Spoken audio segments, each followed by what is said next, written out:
previous classes we explained about the alimentary canals and associated glands. So as I explained that the alimentary canal is a long straight tube-like structure and which is composed with many organs. It begins with mouth and ends with an anus. So how the alimentary canal is formed in the beginning of alimentary canal. So here you can see that the alimentary canal which begins with mouth.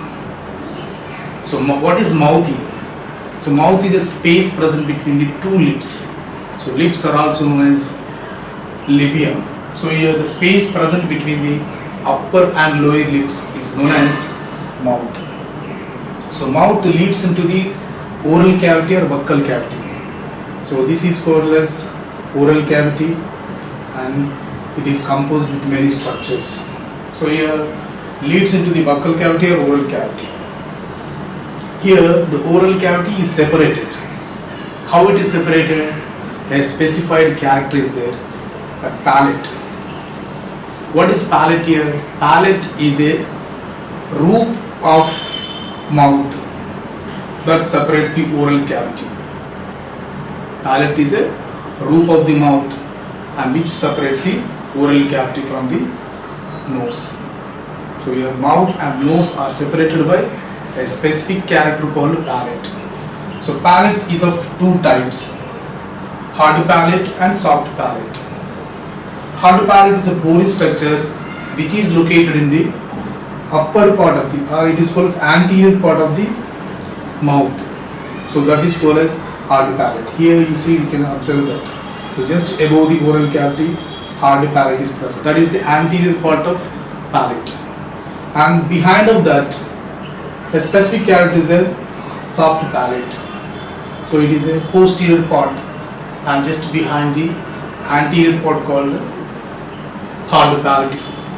And next we can say that palate separates the ventrobuccal cavity from dorsal nasal chamber. So dorsal nasal chamber is, it is called as dorsal nasal chamber and it separates, you see palate separates ventral buccal cavity. So this is dorsal buccal cavity and this is called ventral buccal cavity. So it separates the ventral buccal cavity from the dorsal nasal chamber. Here we can see that this is called as dorsal nasal chamber and ventral buccal cavity or oral cavity. It separates the palate. So palate is a roof-like structure. So there we can identify the palate. So it leads into the buccal cavity and which separates the ventral buccal cavity from the dorsal nasal chamber. And next, palate provides two functions. One is chewing and breathing simultaneously. So while taking the food, we can take the oxygen also. So how does it possible? By using of this character. Palate provides a chewing as well as breathing simultaneously. So as I said that palate is of two types. Palate is a roof-like structure present between the mouth and the nasal cavity.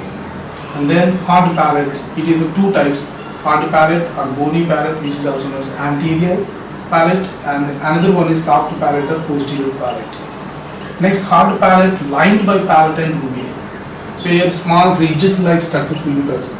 Located on the hard palate, the ridge-like structures, they are called as the palatine rugae. Folded-like structures or ridge-like structures which are located on the hard palate, they are called as palatine rugae. And next, soft palate hangs down into the pharynx is called as uvula. So soft palate is the posterior part of palate.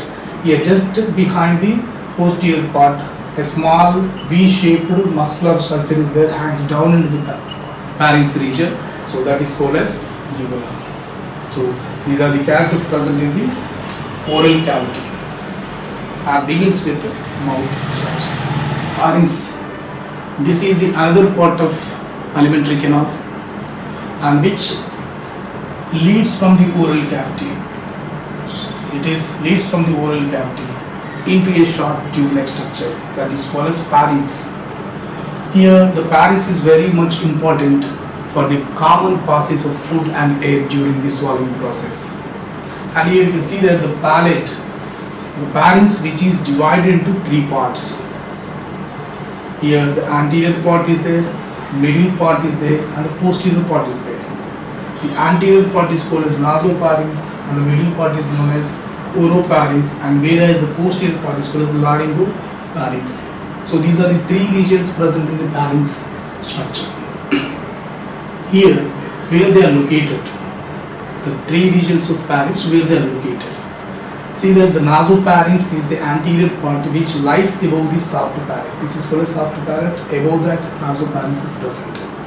And just behind that, the middle part, which is also known as oropharynx, present between the nasopharynx and the laryngopharynx. And next, laryngopharynx. So that is the posterior part of pharynx region which leads into the trachea through laryngopharynx. Here, these are the three parts present in the pharynx region and located in the different regions of the pharynx. And next, what is the importance of pharynx in the digestion process? Here we can say that it provides a common passage for the food and air during the swallowing process. How the swallowing process takes place in the pharynx region. Here some kind of voluntary muscles will be present that regulates the movement of swallowing process during the digestion. Here we can identify some other characters like, that is, a cartilaginous flap-like structure is also present. That is called as epiglottis. So epiglottis prevents the entry of food into the glottis region during the swallowing process. And we can identify some other characters like tonsils or lymphatic tissues. So they are very important for the immune process or immunity process in the human beings. And we can identify three types of lymphatic tissues or tonsils present in the pharynx region. There, one, the pharyngeal tonsils, and second one is palatine tonsils, and another one is lingual tonsils. So the last two are, that is, lingual tonsils and palatine tonsils, are arranged in the form of paired structures, but whereas the first category, pharyngeal tonsils, are in the singular structures. And here also we can identify that eustachian tubes, which are arise from the middle ear and which opens into the nasopharynx. So that is also important character and which is located in the pharynx region.